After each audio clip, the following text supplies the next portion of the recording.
हाँ, BA part second के सभी छात्रों का गोमती पीजी कॉलेज महाविद्यालय में स्वागत है, वेलकम है। आइए नेक्स्ट क्लास चालू करते हैं। यहाँ पर आज अपन बात कर रहे हैं बीए पार्ट सेकेंड संसाधन भूगोल की, जो आपका पहला पेपर है, पेपर फर्स्ट, इसकी बात कर रहे थे। और आज जो टॉपिक है नेक्स्ट वो है संसाधन भूगोल का विषय क्षेत्र। जो टॉपिक का नाम है वो संसाधन भूगोल का विषय क्षेत्र, रिसोर्स ज्योग्राफी का एरिया क्या है, या विषय क्षेत्र क्या है, या संसाधन भूगोल में किसका अध्ययन होता है। इससे पहले अपन बात कर रहे थे रिसर्च ज्योग्राफी की, संसाधन भूगोल का सामान्य परिचय की बात कर रहे थे, जनरल इंट्रोडक्शन की बात कर रहे थे, इम्पोर्टेंस की बात कर रहे थे, संसाधन भूगोल का उद्देश्य क्या है, संसाधन भूगोल का अर्थ क्या है, संसाधन भूगोल की प्रकृति क्या है, संसाधन भूगोल किसे कहते हैं, ऐसे बात कर रहे थे। अब बात करेंगे अपन एक बार फिर वापस से संसाधन भूगोल। देखिए, जो प्राकृतिक संसाधन भूगोल की फिर वापस बात करते हैं। जब हम ये कहें संसाधन की बात करें, संसाधन भूगोल उसे कहते हैं जो प्राचीन या ये कहें प्राकृतिक चीज़ों का अध्ययन करता है, या इस प्रकृति पर जो नेचुरल दिखाई देती हैं। अब नेचुरल की बात देते हैं, नेचुरल क्या, जो रिलीफ दिखाई दे रहा है, पर्वत पठार मैदान, या कहें भूमि मिट्टी है, वनस्पति है, जल है, वायु है, खनिज है, ये जो दिखाई दे रहे हैं ये सब संसाधन। लेकिन संसाधन की श्रेणी में कब आते हैं, बात उसकी है संसाधन क्या। जैसे कि प्राचीन समय में संसाधनों का अध्ययन किया जाता था। प्राचीन समय में जब बात करें तो संसाधन का भूगोल आर्थिक भूगोल में अध्ययन किया जाता, इकोनॉमिक ज्योग्राफी में अध्ययन किया जाता था। लेकिन यह इकोनॉमिक भूगोल एक अलग शाखा के रूप में अध्ययन किया जाता था, क्योंकि संसाधन का संबंध मनुष्य की आर्थिक गतिविधियों से माना जाता है। रिसोर्स का संबंध किससे माना जाता है, मानव की आर्थिक गतिविधियों से माना। अब मैं मोटे तौर पर वापस बेसिक चीज़ थोड़ी सी रिवाइज कर देता हूँ, ज़्यादा नहीं। तो ये कहते हैं संसाधन वो होता है जो मानव की आवश्यकताओं को पूरी करे, या मानव की आवश्यकताओं को पूरा करता है, या मानव उपभोग करता है, और उपभोग करने के बाद मानव आगे बढ़ता है, मानव विकास करता है। मानव रिसोर्सों का जो रिसोर्स होते हैं, मानव उसका उपयोग करके, उसको यूज़ लेके, और मानव अपनी आवश्यकताओं की पूर्ति करता है। और आवश्यकताओं की पूर्ति के बाद मानव आगे बढ़ता है, वही संसाधन कहलाता है, नेचुरल। अब संसाधन देखिए, मैं ज़्यादा नहीं, संसाधन जब बात करते हैं हम, अब संसाधन क्या होता है, जैसे मानव ह्यूमन, और जैसे जैसे मानव का डेवलप होता है, मानव विवेकशील होता है, मानव का दिमाग जैसे जैसे आगे बढ़ता है, मानव बुद्धिमान होता है, वैसे वैसे संसाधनों का विकास होता है। मैं जैसे बात करना चाहूँ, अगर जब आप प्राचीन की बात करते हैं, आप मध्यकाल की बात करते हैं, आप आधुनिक समय की बात करते हैं, आप हिस्ट्री पढ़ते हैं और हिस्ट्री में यही बात करते हैं। अब प्राचीन एसेंट की बात करते हैं, प्राचीन समय की बात करते हैं, मध्यकाल की बात करते हैं, और आप आधुनिक काल की बात करते हैं। मैं यहाँ रिसोर्स को इससे जोड़ रहा हूँ, मैं एक इतिहासकार नहीं हूँ, मैं आपको एक संसाधनों के बारे में जानकारी दे रहा हूँ। प्राचीन समय में क्या होता था, मध्यकाल में क्या होता था, आधुनिक काल में क्या होता था, और रिसोर्स भी वैसे ही। जैसे जैसे मानव बढ़ता गया, जैसे जैसे मानव का विकास होता गया, जैसे जैसे मानव आगे बढ़ता गया, मानव का विवेक डेवलप होता गया, संसाधन भी वैसे डेवलप होते गए। देखिए, मैं साधारण सी बात करूँ, प्राचीन समय की बात बता रहा हूँ। प्राचीन समय में क्या था, मानव का जो खान पीन था, मानव का जो रिसोर्स था, मानव की जो खाद्य सामग्री थी, वो क्या थी। मानव प्राचीन समय में जो भी अर्थ के ऊपर, पृथ्वी के ऊपर जो भी मिल जाता था, क्या मिल जाता था, जो भी कंदमूल मिलता था, फल मिलते थे, पेड़ मिलता था, पत्ते मिलते थे। प्राचीन समय की बात करें तो क्या प्राचीन समय में, इस समय क्या, आज आप सुबह सुबह उठते ड्राई फ्रूट्स का वो लेते हैं, लंच लेते हैं, डिनर लेते हैं, क्या उस समय था, नहीं। प्राचीन समय की बात करें तो जो मानव को जो मिल गया सामने, क्योंकि मानव का पहला कार्य, देखिए यहाँ रिसोर्स पढ़ रहे हैं, रिसोर्स का अर्थ जानने के लिए मानव का सबसे पहला कार्य है मानव का पेट भरना। और जब मानव का पेट भरेगा, जब मानव आगे की सोचेगा, तो प्राचीन समय मानव जो भी इस प्रकृति में जो दिखाई दिया, मानव ने खा गया, और खा लिया तो क्या बना वो, यहीं पे जैसे पेड़ पौधे थे, पत्ते थे, कदमूल थे, उनको खा लिया, और खाने से क्या, वही मानव का भोजन बन गया, वही संसाधन बन गया मानव का। अगर पत्ते खाए तो पत्ते संसाधन बन गए, फूल खाए तो फूल संसाधन बन गए, कंदमूल खाए तो कंदमूल संसाधन बन गए।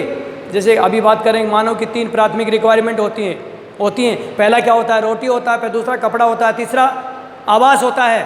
अगर मानव को रोटी, पेट भरने के लिए रोटी मिल जाए, पहनने के लिए कपड़ा मिल जाए और रहने के लिए आवास मिल जाए, 3 ही आवश्यकताएं, प्राथमिक आवश्यकताएं बोली जाती हैं। इकोनॉमिक ज्योग्राफी से जुड़ा हुआ है रिसोर्स।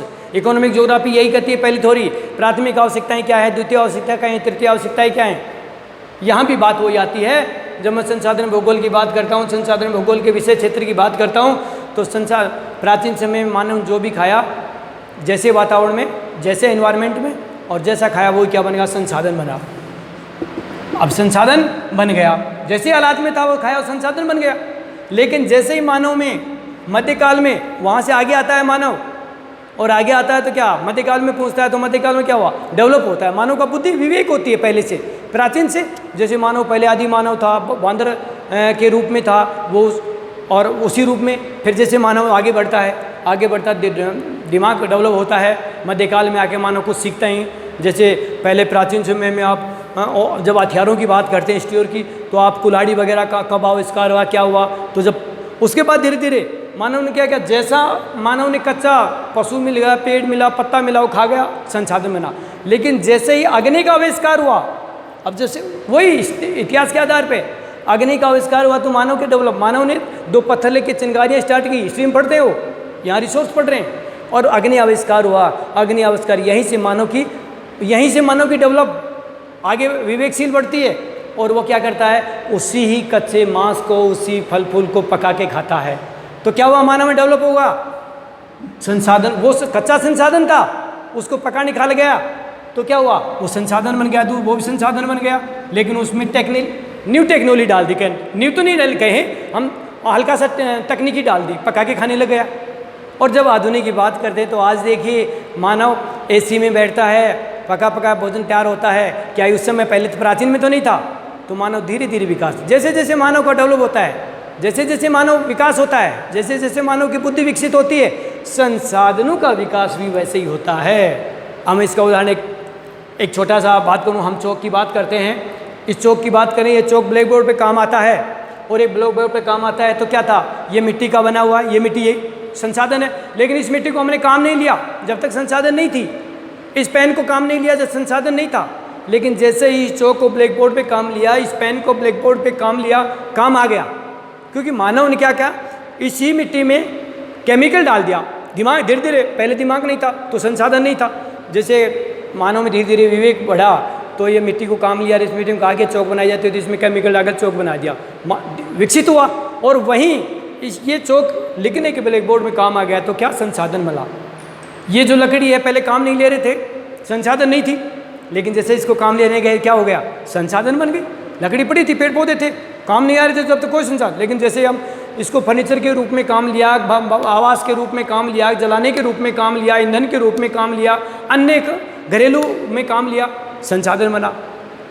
जल की बात करें, जब जल पीने में काम नहीं आ रहा था, मानो ये नहीं पता कि जल को पिया जाता, लेकिन जब कुछ जल पीने लगे तो संसाधन बना। जल को कृषि कार्य में इरिगेशन सिंचाई करने लगे तो संसाधन हुआ। जल को उद्योग धंधों में काम लगा तो संसाधन हुआ। तो इस प्रकार हम संसाधन की बात कर रहे थे कि संसाधन होता क्या है। तो संसाधन क्या होता है? मानव के साथ विकास होता है।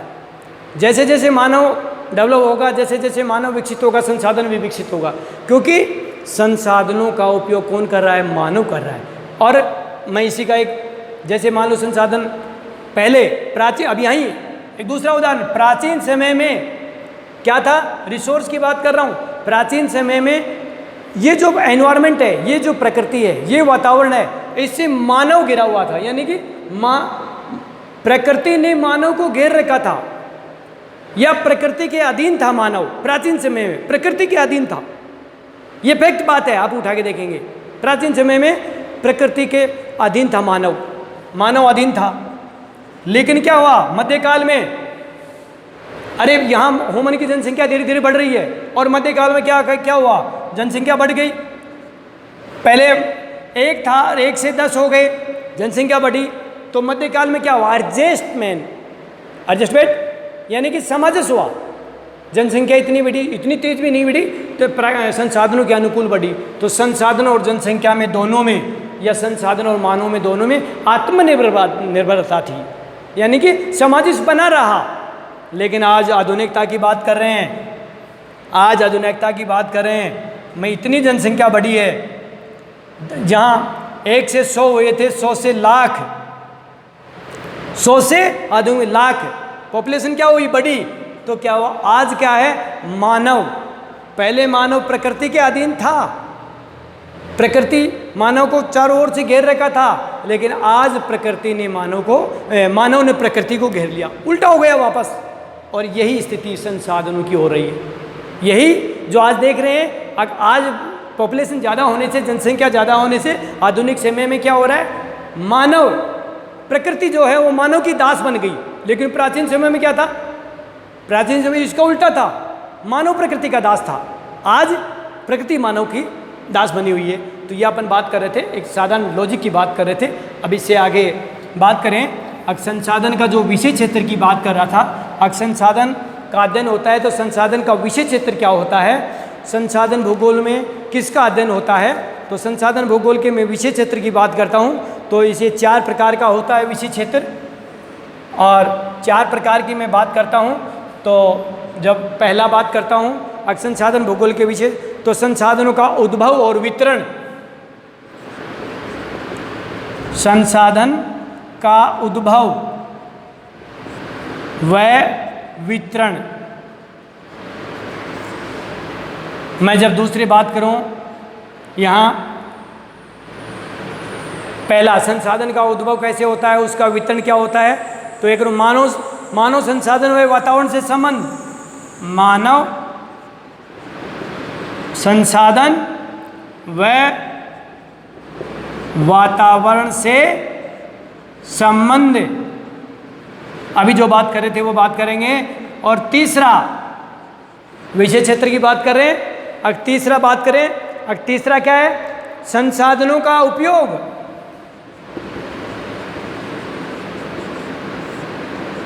संसाधनों का उपयोग। और मैं चौथा बात करना चाह रहा हूं, आगे इसके विषय क्षेत्र की बात करना चाहूँ, एरिया की बात कर रहा हूँ, संसाधनों का प्रबंध एवं नियोजन,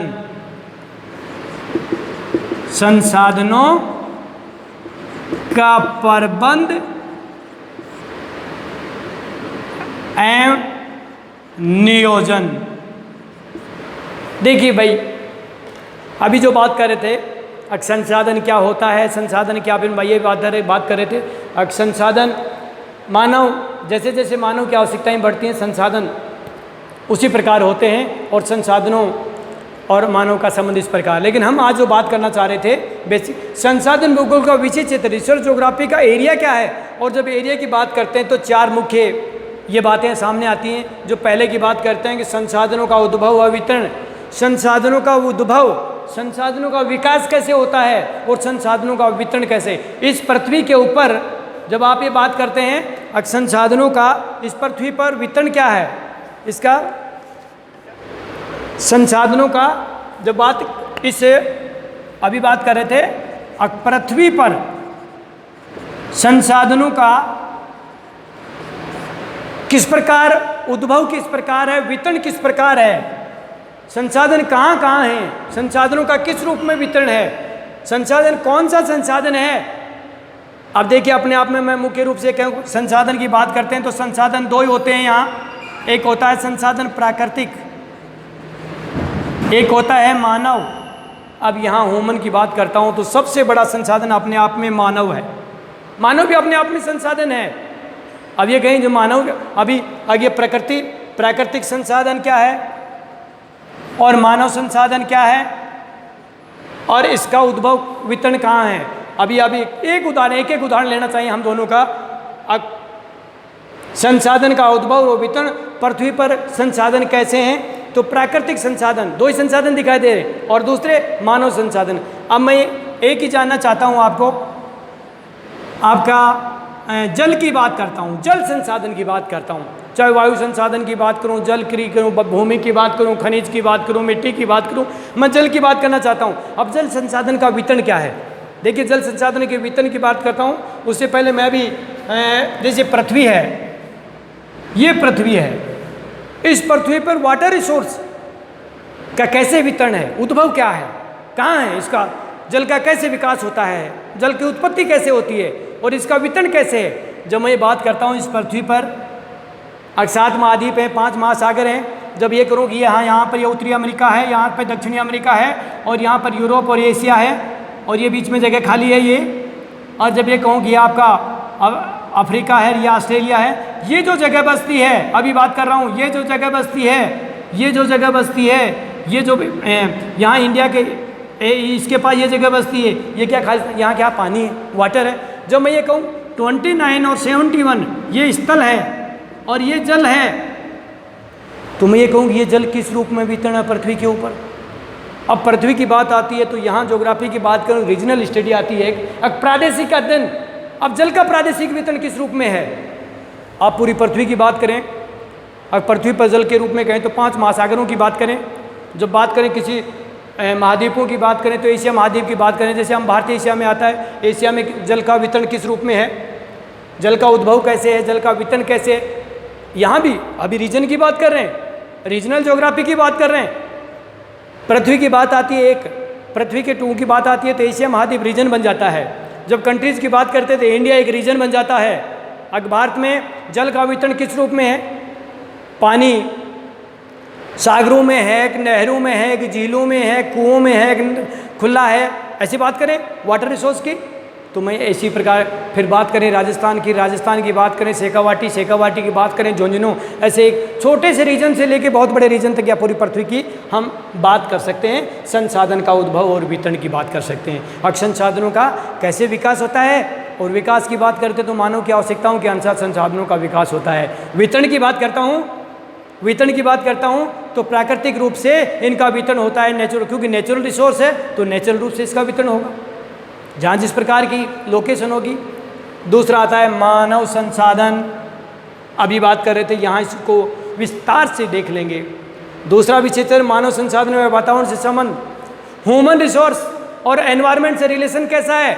अभी अपन बात कर रहे थे, अगर जहाँ पे अभी अपन बात कर रहे थे, प्राचीन की बात कर रहे थे, मध्यकाल की बात कर रहे थे, आधुनिक काल की बात कर रहे थे, वो उदाहरण यहाँ बता सकते हैं। मानव संसाधन और उसका वातावरण से कैसे संबंध है। प्राचीन काल में क्या था, जनसंख्या की बात आती है, यहाँ पॉपुलेशन की बात आती है कि मानव और आपकी बात करें, प्राचीन समय में मानव और प्रकृति की बात करते हैं, मानव और प्रकृति की बात करते हैं या वातावरण की बात करते हैं, तो प्राचीन समय में मानव प्रकृति का दास था या मानव को प्रकृति के अधीन रहना पड़ता था।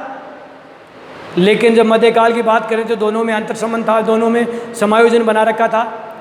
जनसंख्या इतनी भी नहीं हुई अब प्रकृति को एक लांछन सीमा से बाहर जाए या जो क्राइटेरिया है उससे ज़्यादा जाए, ऐसा भी नहीं था।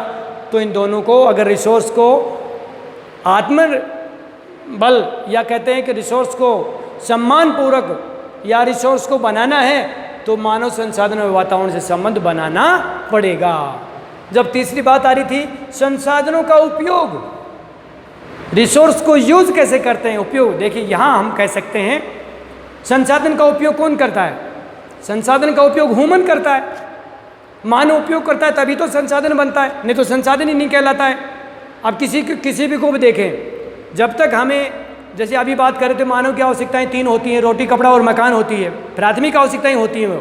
जो मानव को रोटी मिल जाए और उसके बाद खाना मिलने पेट भरने के बाद मानव को कपड़े मिल जाए शरीर पर ढकने के लिए, और शरीर ढकने के बाद मानव को आवास मकान मिल जाए, तो वही बात है संसाधनों का उपयोग। खाना भोजन बना, कपड़ा जो खाना खाया वो संसाधन बना, कपड़ा पहना वो संसाधन बना, और जो आवास बना संसाधन बना। तो इसलिए संसाधनों का उपयोग मानव अगर उचित तरीके से करता है, वातावरण को ध्यान रख के, प्रकृति का ध्यान रख के, संसाधनों को ध्यान रख के अगर करता है तो यूँ सही।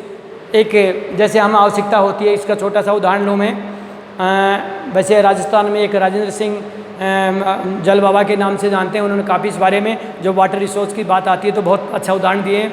या फिर एक बात करें मेगा पाटनी महाराष्ट्र में, बहुत से ऐसे उदाहरण हैं जो संसाधनों के बारे में, पेड़ों के चिपक जाते हैं, काटने नहीं देते, तो वो रिसोर्स में आता है। या फिर ये कहें आप संसाधनों के उपयोग की बात करते हैं कि संसाधन उपयोग मानव की आवश्यकताएं, मानव अपनी आवश्यकताओं के अनुसार संसाधन का उपयोग करेगा तो संसाधन क्या होगा, संसाधन का सतत उपयोग होगा, सस्टेनेबल डेवलपमेंट होगा, लंबे समय तक चलेगा।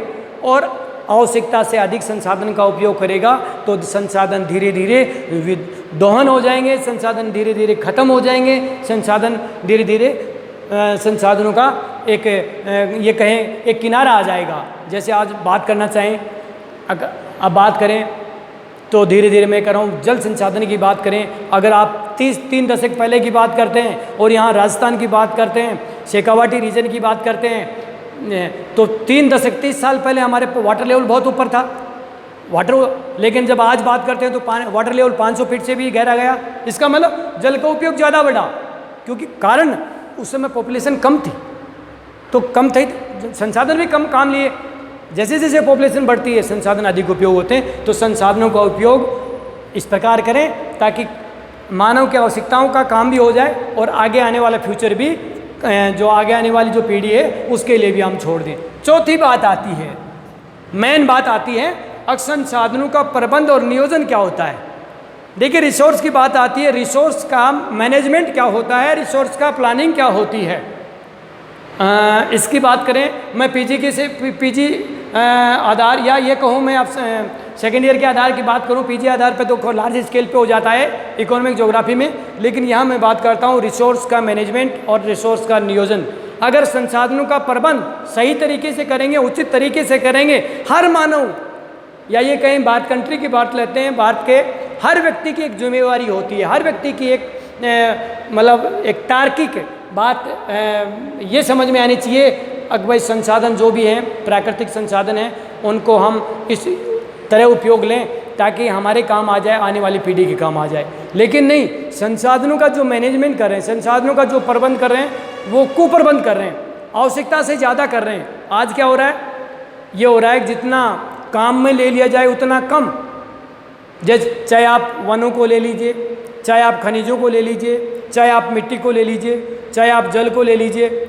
वैसे हम साधारण कहें जल को एक बाल्टी से, जैसे हम बात करें, अगर रोज़ हम नहाने में एक बाल्टी का उपयोग करते हैं और 10 लीटर पानी में आराम से नहा सकते हैं, लेकिन अगर यही इसी प्रकार अगर आप कैलकुलेशन करें, इस बात की कैलकुलेशन करें, अगर 2 बाल्टी यूज़ लेते हैं एक इंडियन और हम एक बाल्टी का भी उपयोग कैलकुलेशन करें 135 करोड़ का, और एक तो 135 करोड़ में 10 लीटर में काम चल रहा है, 10 लीटर सेव होता है, कितना पानी होता है वाटर। इसी प्रकार हर रिसोर्स की बात करें, चाहे जल की लें, चाहे आप वनों की लें, चाहे आप मिनरल्स की लें, चाहे आप खनिजों की लें, सारा का सेव होगा, बचेगा। तो इसलिए प्रबंध इस तरीके से करें, हर व्यक्ति की ड्यूटी बनती है। जैसे आप कॉन्स्टिट्यूशन में वन संसाधन के तो अगर ज़्यादा से आवश्यकता से ज़्यादा पेड़ों को काटता है तो उसमें दंड प्रावधान है। इसी प्रकार हर व्यक्ति की एक ड्यूटी बन जाए कि ये आवश्यकता है, तो अपने आप मैनेजमेंट बनेगा। और जो नियोजन बना रखा है सेंट्रल गवर्नमेंट ने बना रखा है, स्टेट गवर्नमेंट ने जो बना रखा है, जो पॉलिसी बना रखी है रिसोर्स की आवश्यकताओं के अनुसार, ये नियोजन है इसका और ये इसका मैनेजमेंट है, इसकी आवश्यकता के अनुसार काम लेंगे तो निश्चित रूप से प्रबंध और नियोजन होगा। इसलिए संसाधन भूगोल के विषय क्षेत्र की बात करना चाह रहा था। अब संसाधन भूगोल के विषय क्षेत्र की बात के आगे एक अब क्या बोलते हैं रिसोर्स ज्योग्राफी के एक उपागम की बात करते हैं और नेक्स्ट टॉपिक इसी में कल बात करेंगे। Thank you.